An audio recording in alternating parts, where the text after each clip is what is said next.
putting them out as two separate episodes, so I'm going to do another intro. Oh, okay. Yeah. I already put the other one out. Well, what's up, all of our liberty-loving friends? This is another fantastic episode of Good Morning Liberty. My name is Nate Thurston. Across from me is Mr. Charles Chuck Thompson, and it's afternoon now in Nashville, Tennessee. Part deux of today's show. We already did one. I went ahead and released it in the 2.5 hours that transpired. We already covered part. We did. That is accurate. We did. I thought it was good. I thought we had a nice little 23-minute conversation about the Michigan church shooting. No, we're not French. We're Ricky Bobby. Yeah. Shake and bake, baby. That's what we got.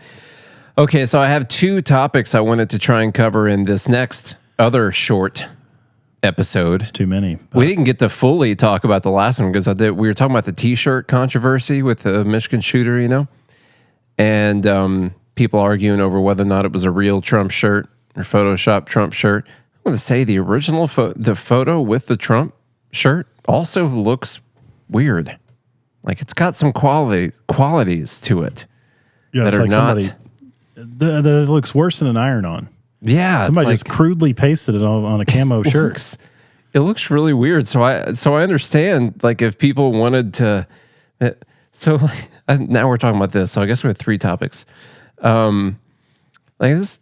Okay, so you see this part right here where my cursor is. Yeah. Does it not look like that's shirt right there and not? You see how that's like kind of faded in there? Look at that. It almost looks transparent in some of these parts right there. Mm-hmm. I think both photos are fake. I don't think this guy exists. Yeah, I don't think he's the shooter. I'm just going to do a Candace Owens right now. I don't even think it's him. I'm not even sure the thing happened, honestly. Yeah. Now that I think about it. Have you followed any of the Candace Owens stuff, by the way? Lacey was asking me about that last night. She's like, so she says Tyler Robinson's not the shooter? What's up with that? And I was like, I don't know. I haven't watched. She went on this whole thing about how, well, at least I saw her Instagram story, I think said that Tyler Robinson is not suicidal. Yeah. He maintains his innocence. His dad did not turn him in. The official story's crap. Oh, man. There's some interesting stuff happening in the world. I have a folder over here. And look, Candace Owens could be totally motivated by profit for her own show.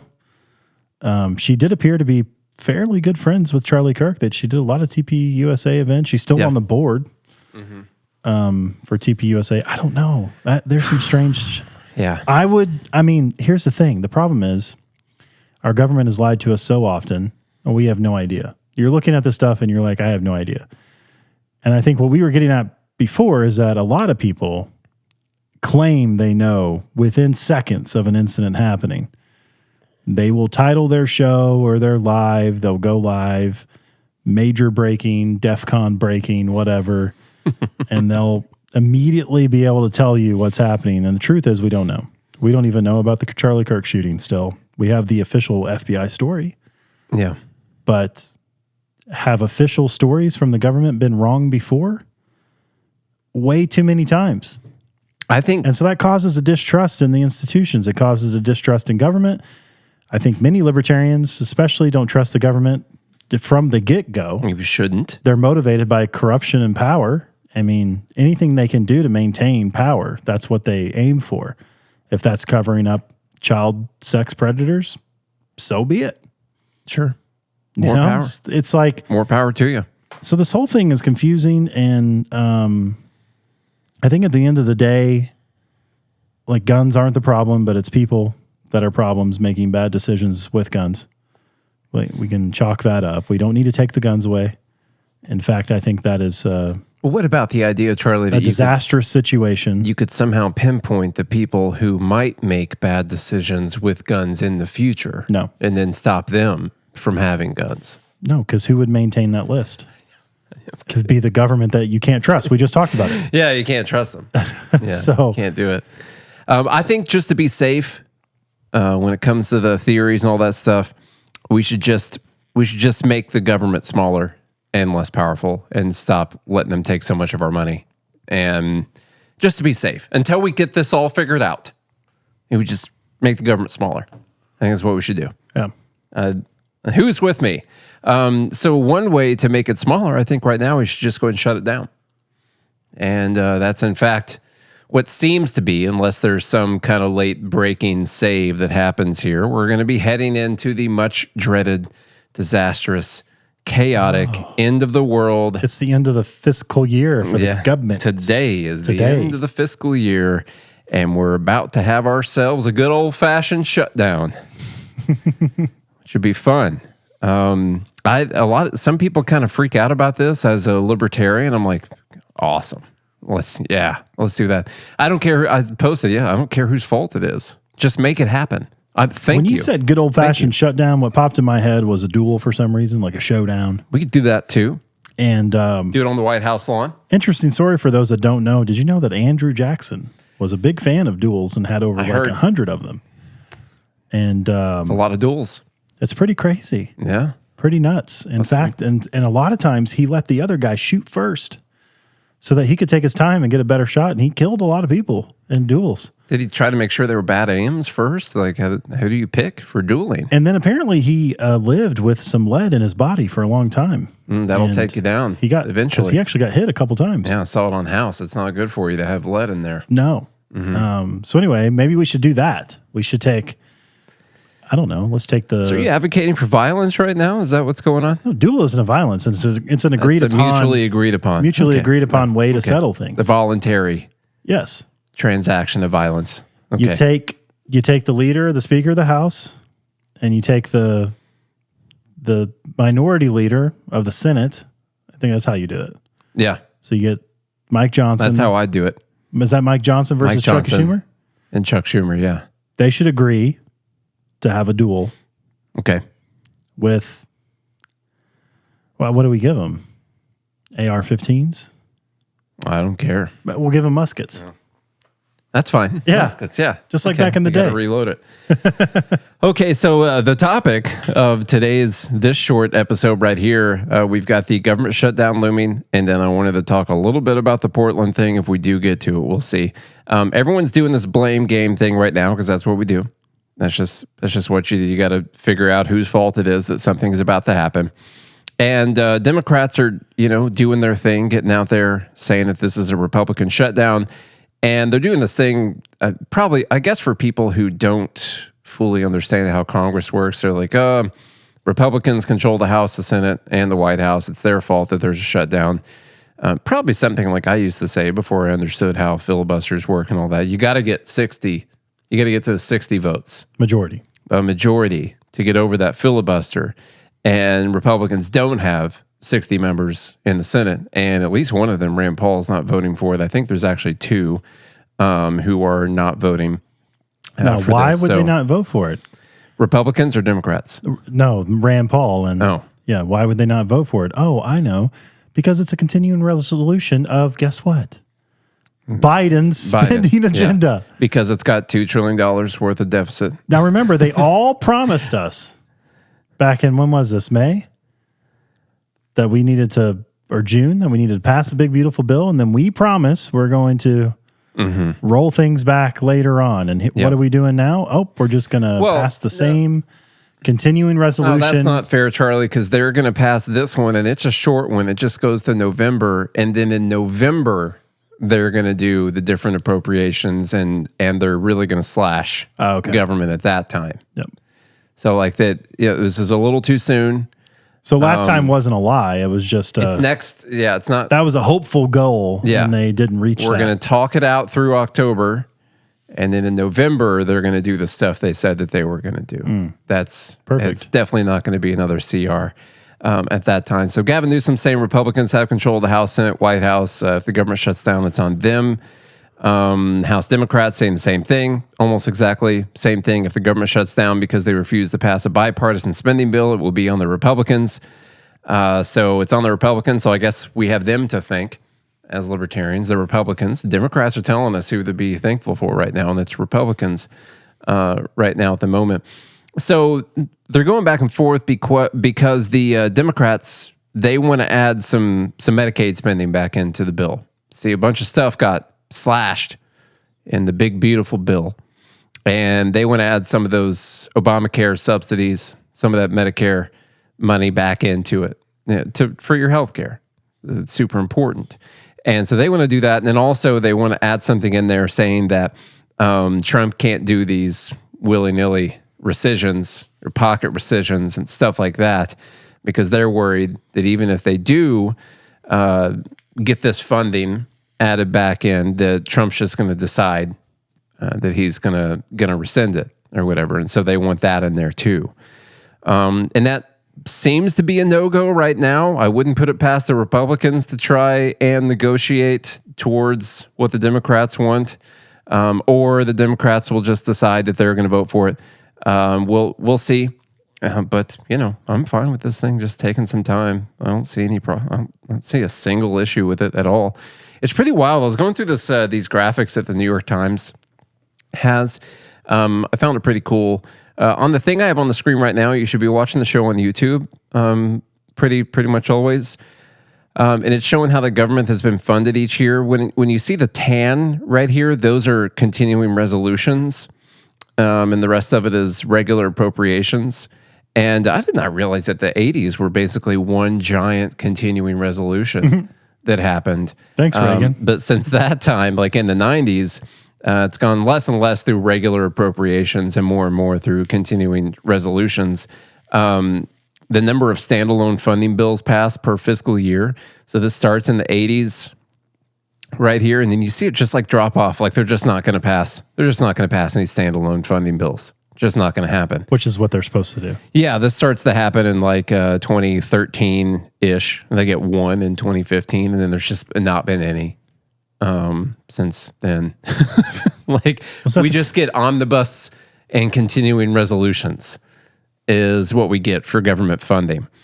And this shows right here, here's a number of spending bills passed in omnibuses. You get none through the 80s. They start to tick up in the 90s. And then it's just from 14 on, it's essentially all omnibuses. And why did they do that? They do that because everyone gets a little bit of what they want in these things. Stick a lot of pork in there, man. Pack it in the one giant bill, that both sides have reasons they want to vote for it. And you both get what you want, which at the end of the day ends up equaling a bigger government that spends more money. Like every you name single it, time. minority, handicap, cancer, research funding bill. And if people vote against that, they obviously hate handicap, minority, wheelchair-bound cancer people. That's how it works. Yeah. But as we go into the shutdown, of course, they're going to go and like try to panic people as much as they can. The people who aren't getting a paycheck during that time, you get back pay when the government's done being shut down. Unfortunately, the government will not be shut down forever. They are going to come up with a way to get it funded, and that sucks, I know. But it's their fault, and they're sorry, I'm sure.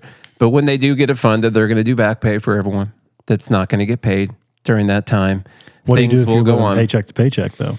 Yeah, it can be a thing for people who are living paycheck to paycheck. Yeah, can definitely be a thing for them. I'm sure that would suck.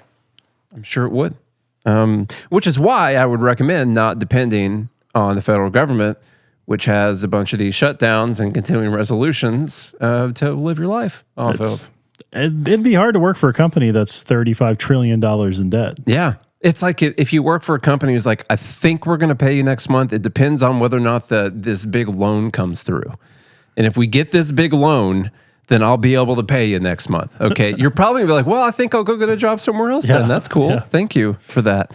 They're talking about furloughing a bunch of workers. This is great. This is good stuff right here. This makes me happy. Thank you, Trump, for this right here. The EPA. Clearly, those are the ones that are not necessary. Remember during COVID? You had the necessary businesses. Like essential people and non-essential. There we go. Essential. That's the word I was looking for.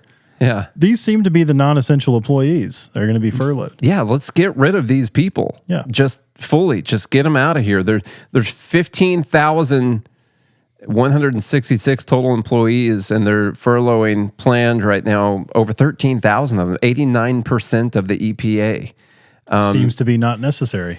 Education, which is not supposed to exist anymore, but there's still people working there doing things they shouldn't be doing. And 87% of that agency, that's fine. Department of Commerce, that's 81%. Cool. Department of Labor, 76. Those are rookie numbers right there. You got to bump those numbers up. It needs to be 80+%. Yeah, we got to get that 98, 99, something like that. State Department, 62%. That's sad. What That's is Rubio going to do, losing failure. over half of his... He's going to run the rest of the jobs that they're going to be furloughing. Okay. I think is his current plan right now. So that's what we're looking at. We'll see how long it lasts. Not long enough. They'll is the pass actual something answer. at 11:59 tonight. And it'll be bad. Yep. It's not going to be good. I'll tell you that.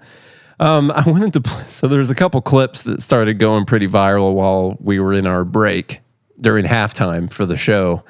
We took a long halftime, and one of them concerns the N-word. I just thought it'd be funny to play this clip real quick. So Trump has given that speech to all those military leaders. After Pete Hegseth told him to get in shape. Yeah. Hegseth says people got to be in shape.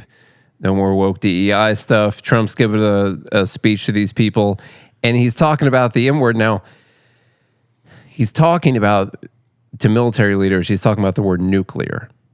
Okay? So he doesn't want to say the N-word, nuclear. And then Even though we use it to power submarines and like, battleships and aircraft carriers. Yeah.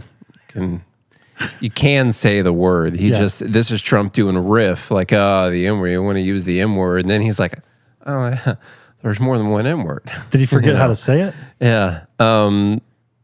So this clip's hilarious, especially, like, it's making the rounds right now, especially if you consider that he's really talking about the other N-word at the end of it.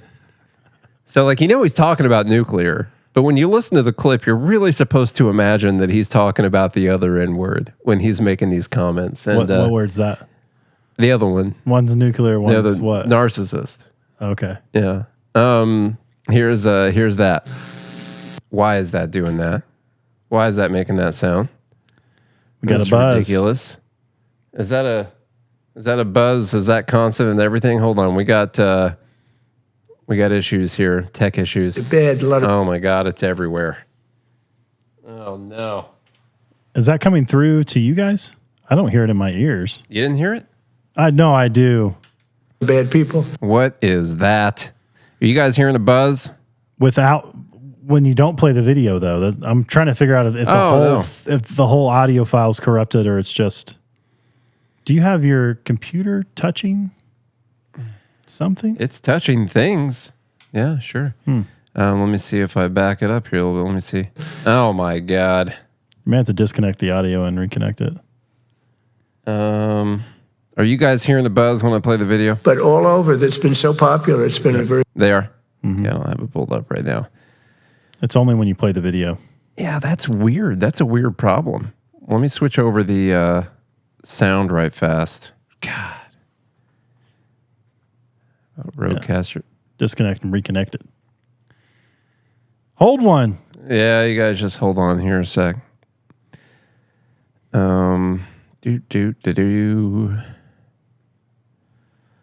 Just coast.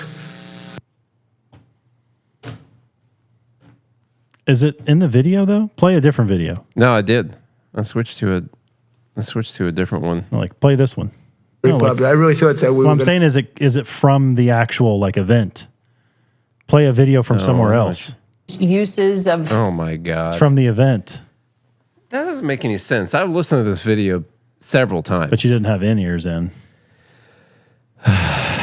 Refresh the page that the video's on, just in case. This is fun. Oh, it's from the event. Well, hold on. Let me just search the N-word on X real quick and see if I can get a different version. Maybe this is Fox's problem. N-word. Yeah. There we go. I'll take that off of the screen for the time being, just in case something else comes up. Wow, that's just Fox's problem. Wow.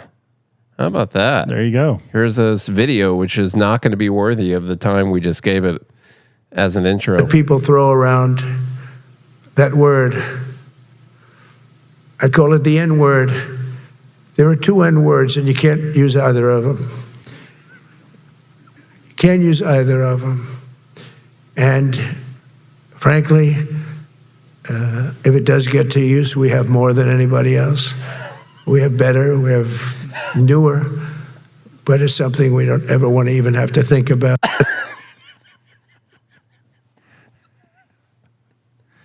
What? People throw around. It's the end of the video that just really gets me. And they all play football and basketball. But we can bring them in the military. We if have we need to. the best N-words. Now, someone was really quick and added a nice little montage that you should play. Oh, this is just they They cut it together really quickly, and they cut in a thing from South Park here. So you got to be watching the video for this one to be funny. That word, I call it the N-word. There are two N-words, and you can't use either of them. You can't use either of them. And frankly, if it does get to use, we have more than anybody else. ooh, It's pretty good. It's they spliced in some South Park with it. It's just really funny. that's good stuff. It was a very dry room, by the way. A bunch of military generals and stuff. Not a whole lot of applause and hooting and hollering going on. A bunch of them out of shape. They didn't throw their they didn't throw their caps up in the air or anything. You know, any kind of celebration. Okay, so I'll go to the. I want to talk about the Portland thing real quick. Over the weekend, Trump posted this out. Now, when he said this here in the middle, I thought he said war ravaged Poland. That's how I read it. And I was like, why the heck are we sending troops into Poland right now? This is ridiculous. No, Portland, And then Oregon. when I saw Portland, I was like, oh, okay. All right, well, that makes a little more sense now, doesn't it? That's what I was. So he said, at the request of Secretary of Homeland Security Kristen Noem, I'm directing Secretary of War Pete Hegseth to provide all necessary troops to protect war-ravaged Portland and any of our ICE facilities under siege from attack by Antifa and other domestic terrorists. I'm also authorizing full force if necessary. N-words. He's gonna be dropping N-words I was in there. gonna say, what is full force? we're gonna nuke Portland. Thank you for your attention to this matter. It's too far gone. We can't save it. Yeah. Press the button. My God. Okay, I completely disagree with this. Well, look, he's done this in other cities. We've seen people go into other cities. DC was fine. That's a federal territory. Yeah. Well, they sent people into L.A. You know, got some people stationed in there. They sent some Marines in there. They sent troops. Yeah, into sent LA? troops in there. If I'm not mistaken, Chicago. Pretty sure. I think they got some stuff in Chicago right now. I believe there were some announcements on Memphis. To me, this violates states' rights completely. Mm-hmm. And I don't think we should be utilizing the military. Our founders were very against utilizing military in this. In fact, we even have the Posse Comitatus. That we have the 9th Amendment, no quartering of soldiers. 7th Amendment. Quartering is a third. That's the third. Yeah. That's how important it was. Yeah. Shout out to all of our 3A bros out there. That's right. Yeah. It's a big one. And that's because, Britain obviously heavily used the military to push the king's agenda. As you saw in The Patriot, when you quartered the soldiers, they did not treat you well afterwards. No. And so you don't want to be forced to do that. Mm-hmm. It's Patriot reference in both of today's parts of the episode. Great. Yeah. I'm glad you're taking this position, the against position on this, because once again, I'm going to give you my position, which is, I don't know. I just don't care about immigration, and that's what this is over. And I have not been able to force myself to care about this. And so when I see that they're sending ICE into cities and they're trying to enforce federal law, I'm going to tell you what all the problems, as a libertarian, saying all the words that are coming out of my mouth right now, trying to get them to enforce federal law, said he's not enforcing federal law. I don't have a problem with ICE going in. And then, the issue is, so here this becomes the issue. You see the videos going around of people essentially blocking ICE from doing their jobs, and they'll call the protest. they're blocking roadways. In some cases, you'll see them throwing rocks and things at the ICE cars, but they'll essentially be protesting to the point that they are obstructing them from doing their job. And so then the question is, well, like, what do you do about that? Okay, well, let's make this another scenario, not immigration. I know the other scenario. Let's make it something you care about. Yeah. Nate. Let's say the ATF is going to enforce gun confiscation. Okay. And then you have a group of libertarians that are blocking ATF from doing their job. You think it's right for the president to be able to send the military in? Here's my notes for today. Here's my notes for today's show. To take away guns? It says, look, it says Portland, analogy of the ATF. Right there. That's my notes for today's show. And I have not seen that. I have not seen that. No, Charlie has not seen my notes. Great minds think alike. No, so there's the issue with everything I just said. And you need to be able to answer that question. And your answer might be, well, it's different because of the Bill of Rights and all of that. You could say that will be unconstitutional, be doing all that gun confiscation. But yes, you have to play that analogy out in your head. We have announced gun confiscation, not all of them, but semi-automatic guns confiscation. And it turns out that Knoxville, Tennessee is not enforcing the federal law. And so the ATF rolls into town and they decide that there's a hotbed in this neighborhood of a bunch of people violating this federal law, and the ATF has got to go around and do some gun confiscation. And you, good, God-fearing, freedom-loving Americans, go out there and you protest them to the point where you make it almost impossible for them to do their job of gun confiscation. And then they say, well, the state's not doing anything about this. They've decided to be a Second Amendment sanctuary state, and they're not enforcing this law, and we're trying to go in there and enforce it as the federal government, but they're not playing ball, and they're allowing all these protesters to block us from doing anything. And to make it safer and possible for our ATF agents to do their job, well, we're going to have to send in the National Guard to try and hold back some of these people.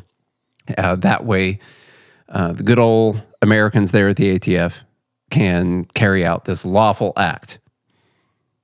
Now, in that scenario, anyone listening to this show should be saying, go yourself. That's what you should be saying. Yeah, if you believe in states' rights, the states have the right to nullify the federal government. Yeah. They do. Yeah. They do. Unless you think the supremacy clause is how the Supreme Court interprets it, which it's not. Well, this gets us back to the thing, like, nullify the federal government to what point? Like a state decides to legalize slavery. And you're like, states' rights. Well, you can't you can't do something to violate someone else's right. The federal government can step in then. Yeah. If you're violating someone's rights. And more specifically, violating the Constitution at that point. Because Yes. there's an amendment in there somewhere about honestly, slavery. look, immigration's illegal, or illegal immigration's illegal the way that's happening. So I'm not saying the federal government doesn't have purview to try to find these people. However, these people are still afforded due process because those are natural human rights. Mm-hmm. And so if ICE or the military is thwarting due process, it doesn't matter how they got in here. Sure, you can blame Biden, whatever, but they're here. And now we have to treat them with dignity regardless. And I'm all for getting rid of the gang members and all sorts of people who don't belong here. I'm all for that. But this is a slippery slope if you're okay with the military going into cities and starting to use the armed forces, the federal defense military on your home ground. Yeah, but Portland has Antifa.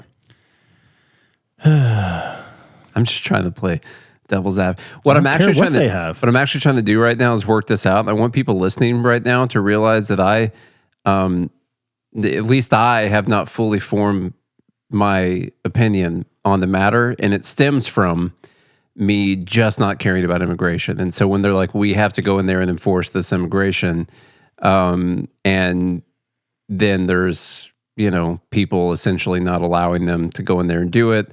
I'm like, okay, well, what are you going to do? But then I get it. States' rights, for sure. I like the idea of sanctuary states. As someone in the group said, I don't have it pulled up right now, but okay, we'll forfeit the money you get from the federal government and stuff like that. And well, that's great. I think we should do that for everyone. Yeah, that would make sense too. I think you make an argument like, well, there's federal laws and we're trying to enforce. You're not doing it. We're trying to enforce the federal laws, and we also give you guys a bunch of money, and you're not doing it. That's what happens. There's strings attached to all that, and we've all kind of accepted that. And so that's a way to go about that as well. You're totally right that there is a darn sure a slippery slope when it comes to rolling tanks down. They're not rolling tanks. But there's a slippery slope for sure. Full force. That's true. So what does that mean? I don't B-2 bombers. That's what I hear right there, man. Gonna be bunker busting those Antifa strongholds. I almost got that out. I almost did it. And look, I'm no fan of Antifa. That's for sure. I'm pretty sure we've called them domestic terrorists before. Yeah. I want to caution people, because you celebrate it when your guy's in charge. What happens when your guy's not in charge anymore? And maybe Trump's doing the right thing. I'm not saying he's doing the right thing or wrong thing. What I am saying is, or maybe he's aiming at the right thing, but what I am saying is, you trust your government sending in military into your city at your own peril. That's what I'm saying. It's not something we should be cheering on. And I'll die on that hill. I don't care who makes fun of me in the Fed Haters Club. Come at me. I don't disagree with you. Of course you don't. I also, I'm right. I don't fully agree. It's a tie. It's a 40-40 tie right now, from what I can tell. Yeah, I think there's fine people on both sides of this conversation, and there's fine people. And I'm not saying both quarterbacks played well, and the defense wasn't that great. Yeah, that's exactly what I see. Okay. In this current scenario, maybe Rand Paul can change your mind. There's a couple clips going around of Rand Paul. Oh, is he for this? He's on the line, right? He not on our line. He's walking a tightrope right now with the conversation. So here's him on Face the Nation. Are you comfortable with pushing the limits here of some of these uses of either potentially troops or federal agents? I think both the people in Portland and across America have to decide about this. We had anarchy in Portland for like 6 months or a year. The city didn't even control large swaths of the city. These had federal buildings on them. And so I think there is a role for the federal government. Am I excited about it? No, I'd prefer not to have troops in our cities, or I'd prefer them only to come, with the acceptance of the local authorities. But I do think there is a role if the states will not step up. Portland did not step up, and they let their city go, they let it burn, for goodness sakes, and then they let a whole area become the city, these blocks of anarchy where some sort of local thug rule was going on. So I don't know. I think ultimately what's going to happen, and I think some of this is the president showing the politics of Republicans versus Democrats, is eventually cities like Chicago and Portland are going to give up on Democrats because their people are dying. It's their people in their community, the people who've been supporting the Democrat Party for decade after decade. They are the ones dying. It's not the people in the rich neighborhoods that are the country club Republican. It's poor people in every city is dying. And, the cities have to step up on this. I know what Trump's going to do. I get it now. He's going to come in there and break them like wild horses. He's going to paint their back porches red. Those anarchists, and turn them around into good little kids. Yep. Like wild horses running around. He's going to break them. He's sending Pete. Pistol Pete, who's in shape.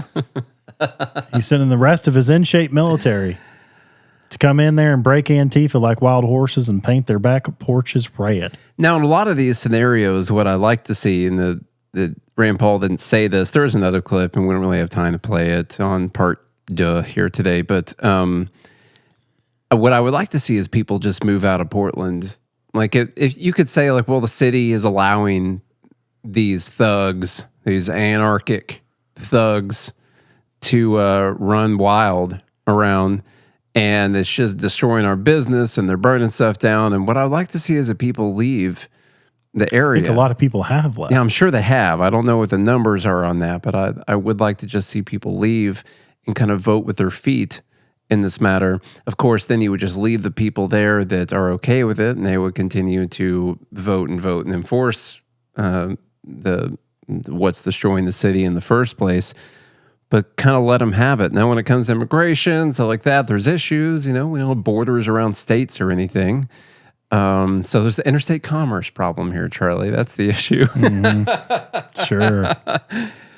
Whatever you tell yourself at night to help yourself. No, I'm actually trying to work through this right? because when it comes to immigration stuff, I'm like, oh God, I don't care. But I don't, I don't want the ATF to be in there, and when we protest the ATF coming in to take our guns, I don't want the National Guard or the Marines to come in to stop us from protesting against the ATF. But you could say we're a little bit more backed by the actual Constitution and Bill of Rights at that point than people are in immigration. It's kind of a gray area there when it comes to that. So I don't know, man.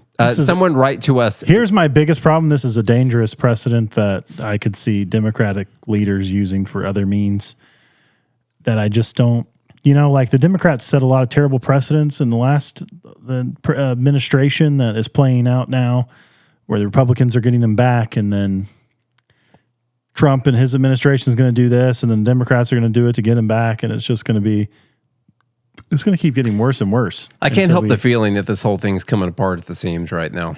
The whole thing. That's really how I feel about the current situation, which is why I have to spend less time on X. But that's sort of the feeling that I get. Like I don't see a clear way. I don't see either side deciding, to shake hands and accept that the other person's not a Nazi or a communist or whatever. And by the way, you could be a Nazi or a communist, a fascist or a communist, and not be Hitler or Mao. Those are terrible examples of those people in the past. I guess you could call someone a fascist. Doesn't mean that they're Hitler. It could be like a friendly fascist. Your neighborhood friend, your friendly neighborhood fascist. That kind of thing. It sounds like you like fascism. But I don't see the way that we're going to get out of the current situation, especially because so much of our current situation really stems from the fact that the government's too big and powerful and takes too much stuff from us and destroys our currency, and the people keep feeling like it's harder and harder for them to get by. And many times it is, and they just keep destroying our currency, and they keep taxing more away from us, and they waste it on stupid stuff. Instead of addressing that head on, they find really good ways to make all of us hate each other and blame the other side for whatever the problem is that I just mentioned. And all the while, they just keep getting bigger and bigger and more powerful. And so many people choose to ignore it. And until people decide to address that problem, which is the root cause of so many of our problems, train's on the track. It's going one direction right now, and it doesn't look that good. I'd say wrong track right now. On the right track, wrong track poll, I'd say wrong track. That's what I'm looking at. Yeah, so, Bailey is concerned about you. I mean, I'm not depressed about it or anything. Well, she thinks I need to put together a white pill episode before you try to make some toast in the bathtub. So. No, I'm not depressed about it. I've accepted it. This is it. I'm fine with that. I'll be fine. Make toast. I'll be fine. Okay. Yeah, toast. You all are going to be fine. And everyone just keep looking to, I keep forgetting we're actually still recording an episode. This seems like less real since we already did a previous episode, but plus we're way more we're tired and kind of delirious right now. But yeah, just have a backup plan, have a fallback position lined up, and that's all you can do. Don't walk around like all morose about it or anything. Do what you can to talk to people, to try to talk them into seeing the liberty light out there in the proper direction. All we can do is talk to one person at a time. Do your best to actually change their mind. I've had this idea, like pick one person on social media, unless you want to go out in person and talk to someone, whatever. You just pick someone and ask them a question and try and get them to actually talk to you and try to come to an agreement. And you're not going to get them to admit that they're wrong right there at that time. But it does work. They'll think about it. They're not going to admit it to you right then. Don't make them admit it to you right then. But you're going to plant that seed. You're going to incept it. It could take a year or two for that to actually come through for them. But, take that opportunity. Don't decide that everyone is lost when it comes to these things. There's my hopeful message for you. That's right. Bailey says spread the gospel of liberty bibbity. I would say spread the gospel and liberty bibbity. Yeah, the gospel and the gospel. Yes, the two gospels. Okay, we got to go. Jesus and freedom. We got to go. All right, y'all. Well, if you enjoyed both episodes, send me a message, Nate at goodmorningliberty.us. When I don't respond, then send one to Charlie at goodmorningliberty.us. Charlie will take a screenshot of that, and then he will text that to me, and then I won't respond to his text to me about that, but he will remind me about sending me that screenshot a few days later, and then I'll take care of whatever that is a week after that. And so that's the process you need to go to. If you want to change my mind on the Portland, the troops on the ground, stuff like that, or if you want to change Charlie's, just go through that exact process that I just laid out, exactly the way I laid it out, and that's how it's going to play out. And just let me know what you think. Yeah, eventually, absolutely. That's how it works. It's a well-oiled machine. Yeah, I mean, did you see how I could lay that out on a workflow chart? You message Nate, he doesn't respond. Then message me. However many weeks later, I'll screenshot that, send it to Nate, and say, "Hey, this is important," or not important. And then importantly, I won't respond to you doing that. No, either. you don't. No, you don't respond to it, but you do see it. Yes, I do. Yes. Yeah, but I'm not going to respond to it. No. I will think about it. And then I'll say, "Hey, did you see that screenshot I sent you?" And you're like, "Oh, yeah, I saw it." But and then I'll say, "I'm going to take care of that." No, then you say, "Well, I'm just going to keep on living my life." Yeah. Not like I'm going to take care, and then a week after that is when I'll begin the process of taking care of that situation. Yeah, this is in the Liberty Employee Handbook. Yeah. In case you're wondering. And it's in the bylaws of the Fed Haters Club, so somewhere. All right. Well, if you guys enjoyed what we're doing, share it around. Leave us a rating and review on Apple Podcasts and Spotify. Visit the links in the show notes to support the sponsors that support this show. Go to godhatesfeds.com to get yourself some merchandise. Join gmail.com to be part of the Fed Haters Club. And if you do all of that, then Nate will probably be back tomorrow. Until then, I hope you have a good day and a good morning, Liberty.